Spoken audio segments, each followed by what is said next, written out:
Bom dia, Manaus. Bom dia, Amazonas. Está no ar, a partir de agora, para Manaus e para todos os municípios, o programa Panorama Jurídico. E você pode participar do programa pelos telefones e pelas redes sociais que já estão aí no seu vídeo.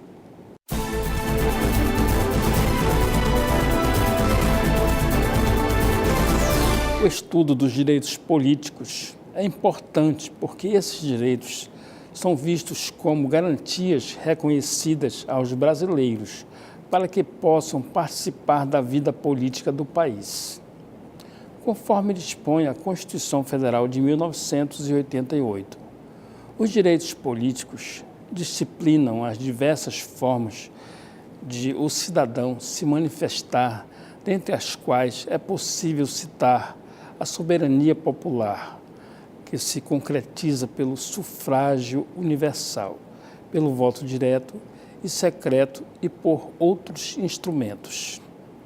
Além da Carta Magna de 1988, normas infraconstitucionais, leis que ficam abaixo da Constituição, também dispõem sobre direitos políticos e seus diversos campos de incidência e limites. Mas o núcleo dos direitos políticos pode ser concebido, sem dúvida, como o direito de votar e ser votado, aquele que pressupõe o direito, dever, de alistamento eleitoral e está previsto expressamente no preceito constitucional. Para ter direito de ser votado, além de serem eleitores, os interessados devem obedecer à condição ou às condições expressas na norma constitucional, tais como nacionalidade brasileira, pleno exercício dos direitos políticos, alistamento eleitoral, domicílio eleitoral na circunscrição, filiação partidária e idade mínima. Os casos de suspensão são diversos e, segundo dispõe a Carta Magna, envolvem incapacidade civil absoluta, condenação criminal transitada em julgado, recusa de cumprir obrigação a todos imposta ou prestação alternativa e improbidade administrativa. É evidente a importância dos direitos políticos, afinal, falar neles é falar em democracia, a qual prevê que o poder nasce do povo e pode ser exercido indiretamente por meio de representantes eleitos. Democracia representativa, ou mesmo diretamente por meio de plebiscito, referendo e iniciativa popular, democracia direta. Os direitos políticos podem ser positivos, os quais correspondem ao direito de votar e ser votado, e visam garantir a participação do povo no poder mediante o sufrágio ativo no primeiro caso, ou passivo no segundo. E podem ser também negativos, o que ocorre quando o cidadão fica privado do gozo desses direitos devido a uma perda definitiva ou temporária. No que se refere aos direitos políticos negativos, é importante ressaltar que não existe a possibilidade de cassação, mas apenas de perda e de suspensão. A perda dos direitos políticos está ligada à ideia de definitivamente e sempre permanente, enquanto a suspensão correspondente à interrupção temporária dos direitos em uso e é cessada quando terminam os efeitos do ato ou medida que a ensejou. Vamos a um breve intervalo e retornaremos em seguida com a entrevista da semana. Não saia daí.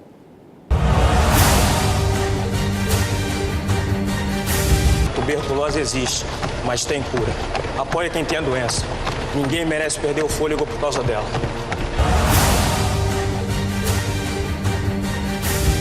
Sejam bem-vindos de volta ao programa Panorama Jurídico.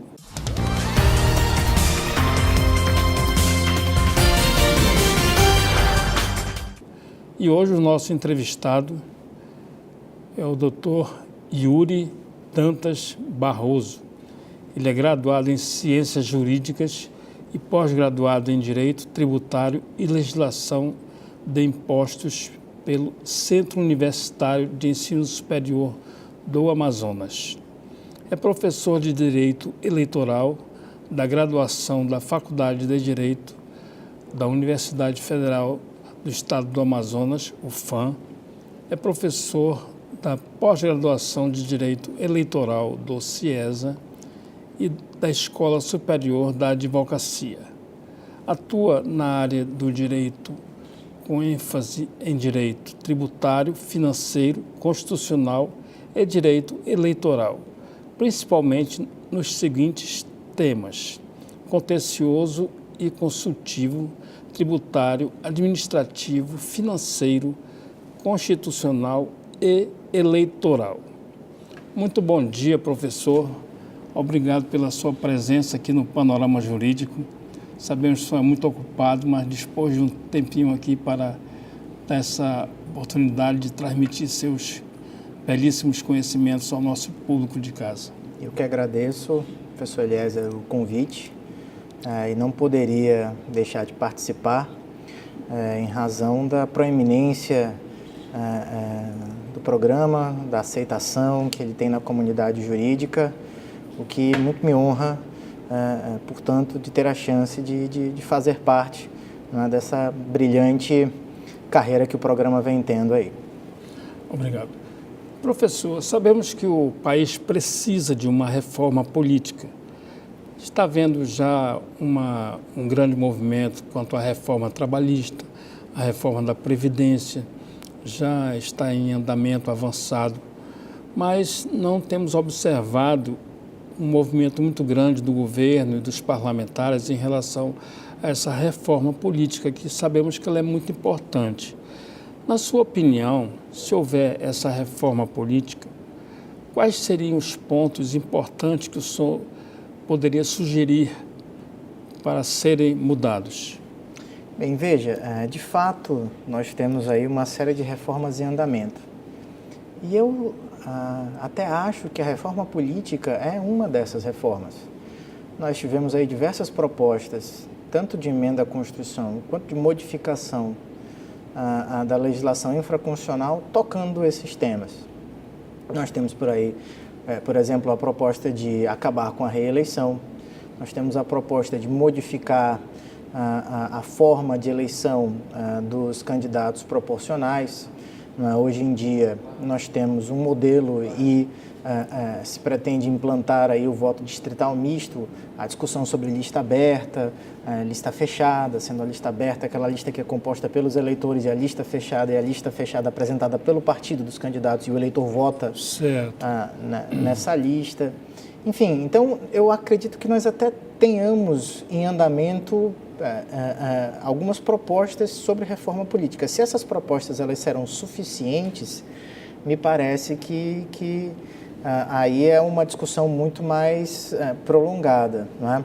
Agora, sob a minha perspectiva, o que parece ser necessário de fato, nós precisamos discutir o papel da coligação ou das coligações nas eleições. Não é? Com as coligações, a gente tem algumas distorções que nós verificamos hoje em dia, por exemplo, em que um candidato que recebe um número extraordinário de votos acaba usando esses votos para se eleger e para eleger outros candidatos que vão ali a reboque, que fora dessa realidade jamais se elegeriam, né? A gente tem históricos como o Tiririca, né, que teve uma votação enorme, o Enéas, que também acho que elegeu consigo outros 3 parlamentares com a votação absurda que teve em São Paulo. Então, assim, nós temos essas distorções. Então, o papel das coligações precisa ser revisto no meu modo de ver. E o papel das coligações, me parece, será revisto. Então, esse é um dado bastante importante, não é? As outras questões são mais ligadas a uma espécie de, que não é algo que eu discorde, de ideia experimental. A gente precisa mesmo experimentar com outros modelos para saber se esses modelos são melhores que os nossos. E aí, essa coisa de implantar a lista fechada, o voto distrital misto, também talvez venha a calhar. Mas a gente precisa ver até onde isso vai. Eu sempre digo que no Brasil, a gente não tem muita convicção das coisas que faz. E no meio do caminho, a gente costuma abandonar as ideias que teve. Talvez seja necessário a gente implantar um novo modelo e dar a esse modelo tempo, não é, para que ele se estabeleça. Não é muito a ideia de uma reforma política, mas eu acho que o ponto que mais me preocupa hoje em dia, de fato, é a forma de financiar os partidos políticos, não é? A forma de financiar as campanhas eleitorais. Esse modelo que está aí de financiamento exclusivamente no campo privado por pessoas físicas me parece que não seja o modelo mais adequado para o Brasil. Ele precisaria, para ser adequado, de um tanto quanto mais de costume e de aderência da população ou do povo ou dos cidadãos a uma vida mais ligada aos partidos políticos. Porque, veja, nessa última eleição nós tivemos um número reduzidíssimo de doações, mas reduzidíssimo de doações mesmo, o que não necessariamente barateou as campanhas, não é? Mas levou a uma espécie de estrangulamento dos candidatos e dos partidos políticos. Eu sei que o ministro Gilmar Ferreira Mendes tem feito uma cruzada Brasil afora e mundo afora para se modificar esse modelo que foi implantado. E eu concordo que a gente precisa de algumas alternativas, né? Talvez restaurar a participação das pessoas jurídicas dentro de um regime bem restrito de participação das pessoas jurídicas e para alguns tipos de despesas, talvez fosse adequado, mas da forma como está aí, eu acho que não é a melhor forma que nós temos, não é? Então, eu acho que é importante que isso seja olhado. E, para terminar, para me alongar mais do que já me alonguei, me parece que é preciso também fazer uma reforma que toque aos partidos políticos. Uma coisa que vem na minha cabeça recentemente é que talvez fosse interessante nós criarmos a figura do candidato independente. Aquele que, para se registrar, não precisa estar filiado a um partido político. Porque muitas vezes a gente tem gente interessada na vida política, mas completamente desinteressada pela vida partidária. Eu acho que a gente está perdendo determinados valores aí. Então a gente podia ter a figura do sujeito que é independente, que não é A, não é B, não é C, é independente. Então talvez fosse o caso de tentar experimentar com isso, eu vejo com bons olhos. Fora isso, e ainda dentro da questão dos partidos, e para encerrar, eu acho que a gente precisa tratar dos partidos com um pouco mais de responsabilidade. Nós temos partidos demais, tá entendendo? As ideologias se confundem e, no final, às vezes, a ideologia não tem nada a ver com a criação do partido. Eles servem para outras coisas, não para professar uma ideologia. Professor, nós estamos hoje em nosso bate-papo aqui com o foco bem direcionado para essa parte eleitoral, política. E eu gostaria de saber a sua opinião sobre o seguinte aspecto. Aqui no estado do Amazonas, o governo está sendo governado pelo presidente da Assembleia Legislativa do estado do Amazonas, interinamente. Então, eu gostaria que o senhor explicasse para o nosso público de casa se esse governador interino ele pode ficar além do período que foi determinado pela decisão judicial do TSE. Por algum motivo, se ele vai passar apenas esses meses, são 3 meses, né? Por aí. Que ele vai ficar, mas se de repente esse período pode ser elastizado ou cessou esse período, ele tem que realmente entregar a pasta. Bem, veja, o governador interino, Davi Almeida, é governador em razão da desconstituição dos diplomas do governador e do vice. Ele assumiu essa posição de governador interino por determinação constitucional, inclusive da Constituição do Estado do Amazonas, se não me trai a memória, no artigo 51 da Constituição do Estado do Amazonas. Ele, portanto, está lá em razão, né, de um impedimento dos titulares do Poder Executivo. De modo que, cessado esse impedimento, e esse impedimento vai cessar, se for o caso, com a realização de uma nova eleição, ele precisa deixar a condição de governador interino e voltar para a presidência da Assembleia Legislativa. A única chance dele continuar no cargo de governador é se ele deixar a interinidade e passar à titularidade, se ele for candidato nas eleições suplementares, se elas ocorrerem. Então, não há a possibilidade de se elastizar, para usar o termo que você, para emprestar o termo que você usou, professor, de se elastizar o tempo de permanência do governador interino no mandato. Não é? O tempo de permanência dele lá está condicionado à eleição de um novo governador.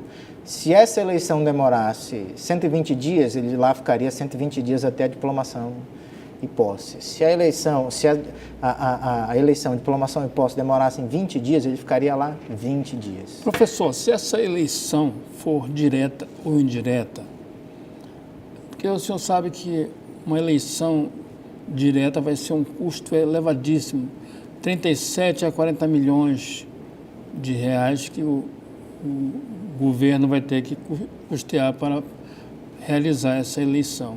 Se for através dos deputados, não, o custo será zero. Qual é o seu ponto de vista sobre essa modalidade dessa nova eleição? Bem, eu acho que existem prós e contras, não é?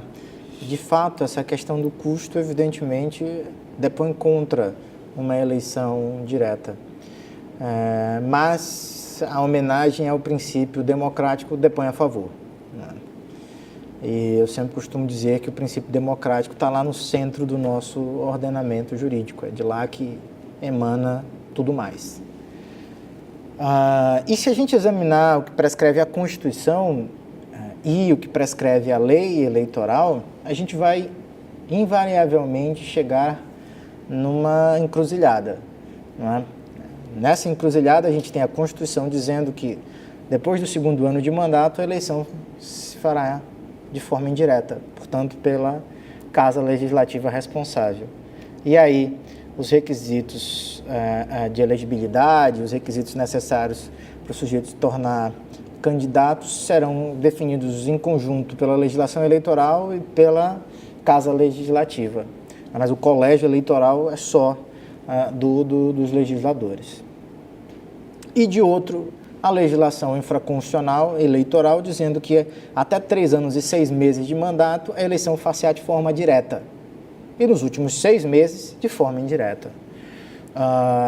E me parece que, do ponto de vista eleitoral, é que o Tribunal Superior Eleitoral tomou a decisão que tomou no caso aqui do Amazonas. Perfeito. Professor, qual o seu ponto de vista sobre a questão do financiamento de campanhas eleitorais?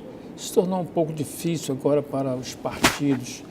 Como se houver um plano B, um plano alternativo para que os candidatos possam realizar uma excelente campanha com todos os recursos?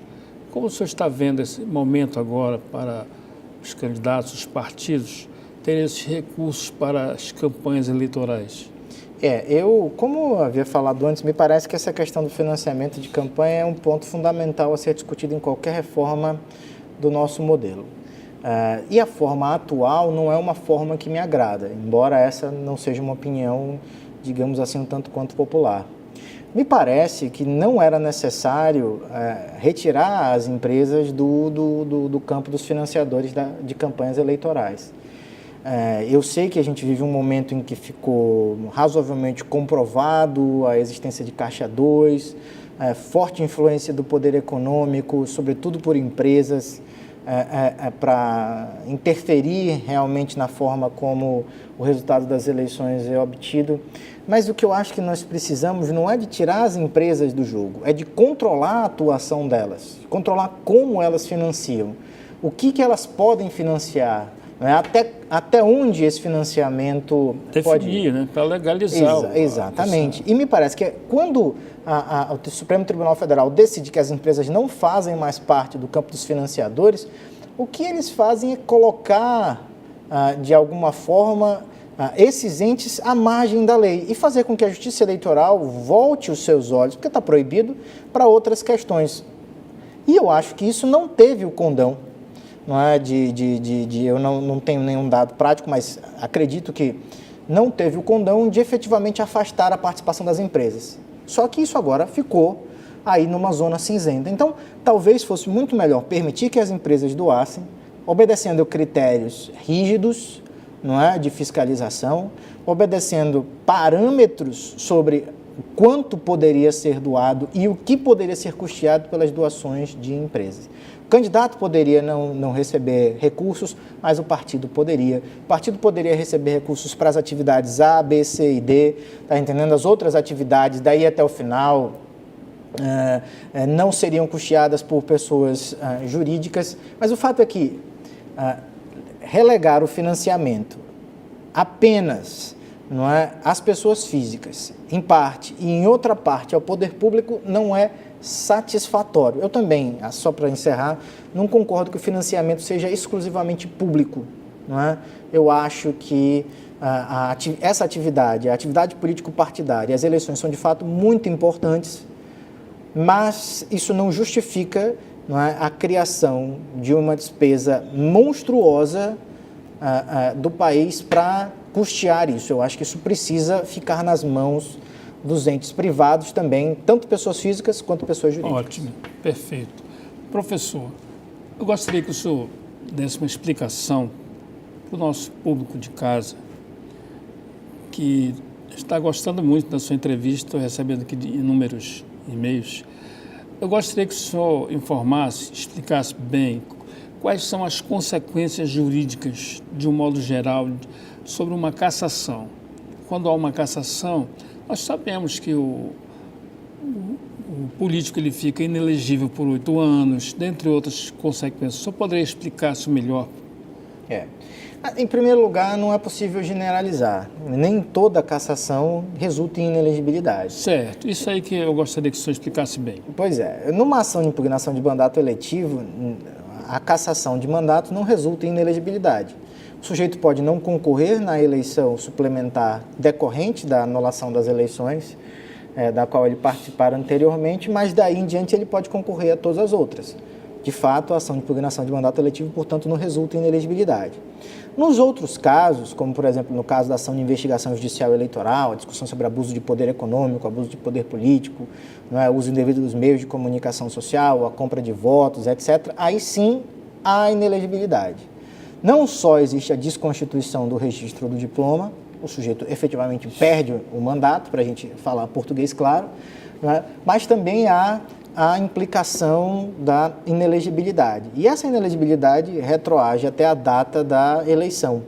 Ou seja, digamos que a eleição desse ano, essa eleição suplementar, acho que é 3 ou 7 de agosto, eu não me lembro exatamente a data, me fugiu agora, mas digamos que o sujeito pratique abuso de poder econômico seja eleito nessa eleição suplementar. E aí a procedência de uma eventual ação de investigação judicial eleitoral venha 2 anos depois. Então, volta até a data de agosto em que o sujeito se elegeu e daí conta 8 anos para frente. Perfeito. Professor, desculpa só interromper, nesse mesmo raciocínio, se um candidato, um político estiver em um recurso para ser cassado de alguma forma, ele tem condições até que momento para ele pedir uma desistência, para que ele não fique inelegível por 8 anos, para que ele não tenha essas sanções, essas penalidades? Pode prosseguir, professor. Pois é.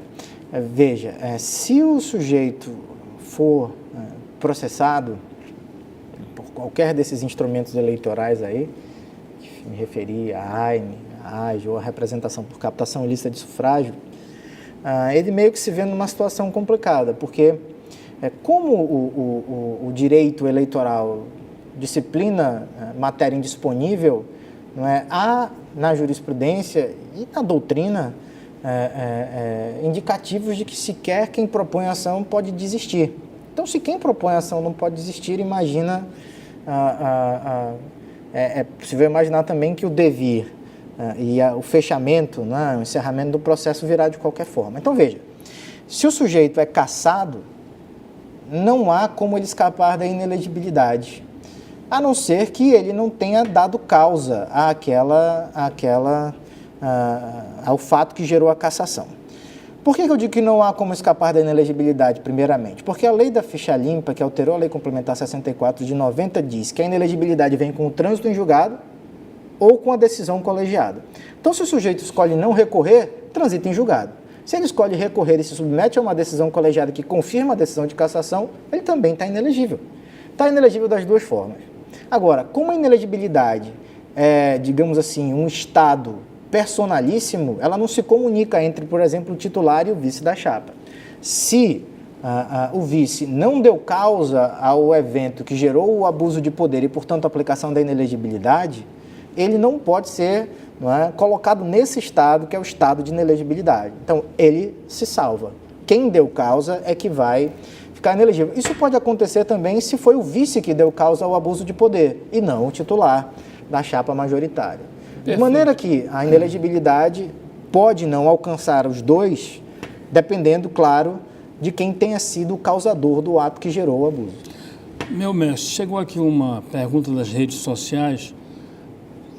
Gostaria que o senhor permitisse lhe passar. Fabrício Albuquerque, da Nova Cidade. Então, ele pergunta o seguinte: o Omar Aziz, o senador, ele poderia ser candidato novamente nesse pleito, considerando que ele já foi governador por 3 vezes seguidas? Ele... 2 vezes, né? 2 vezes. Desculpa. Eu não vou responder a questão observando a pessoa, né? Eu vou me manifestar de forma mais geral. Não, eu só faço geral porque recebemos isso aqui agora, não tem pois problema. Só então, esclarecer essa pessoa. Alguém que tenha sido eleito e reeleito não tem como concorrer a um 3º mandato consecutivo. E a jurisprudência isso quem diz é a Constituição. Artigo 14, parágrafo 5º da Constituição. A jurisprudência do Tribunal Superior Eleitoral se orienta no sentido de que o mandatário reeleito precisa, para voltar a ser elegível sob esse aspecto, que aguardar um termo inteiro fora. Como nós tivemos aí um termo de 2 anos e alguns meses, ainda me parece que seja necessário aguardar a fluência do restante para que volte, para que o cidadão volte a se tornar elegível. Ou seja, em 2018 já estaria viável a candidatura. Professor Yuri, o nosso tempo realmente é muito exíguo. Chegamos ao final, mas nós guardamos espaço para o senhor fazer suas considerações finais. Eu gostaria de informar para quem chegou agora que essa entrevista é com o professor Yuri Dantas Barroso, especialista em direito eleitoral, dentre outros ramos do direito também. Então, chegamos ao final, o senhor vai fazer suas considerações finais, de acordo com o que o senhor achar interessante, que não falamos aqui, fecharmos com chaves de ouro essa nossa entrevista. Muito obrigado. Bem, professor Eliezer, eu gostaria apenas de agradecer mais uma vez o convite, o gentil convite que aceitei. Nós aqui agradecemos, professor. De logo. É sempre muito bom poder falar de direito, é sempre muito bom poder discutir temas tão importantes quanto os que discutimos aqui. Quando eu estudava, sempre vinha à minha cabeça trabalhar com algo que fosse muito próximo daquilo que é mais importante do Estado, já que eu sempre gostei de direito público. E daí o meu interesse em constitucional, em tributário, em eleitoral, que são coisas muito próximas ali, né, do centro. Muito bom, você faz aquilo que você gosta, que tem vocação, né, realmente. Do Estado. Assim, então, apenas agradecer mais essa oportunidade de discutir em alto nível, né, essas questões tão importantes, tão fundamentais para a vida da gente. Poxa, professor, nós queremos contar com você outras oportunidades no futuro. Gostaríamos de saber se podemos contar novamente com a sua contribuição, porque o Amazonas, Manaus, não é tão grande assim, né? De vez em quando a gente se encontra novamente e posso ter certeza que o programa vai contactar com o senhor em breve para trocarmos uma ideia sobre essas questões eleitorais. Muitíssimo obrigado mais uma vez E o programa Panorama Jurídico de hoje fica por aqui. Agradecemos a participação de todos aqueles que participaram pelos telefones, pelas redes sociais. Tenham todos um excelente final de semana e até o próximo programa.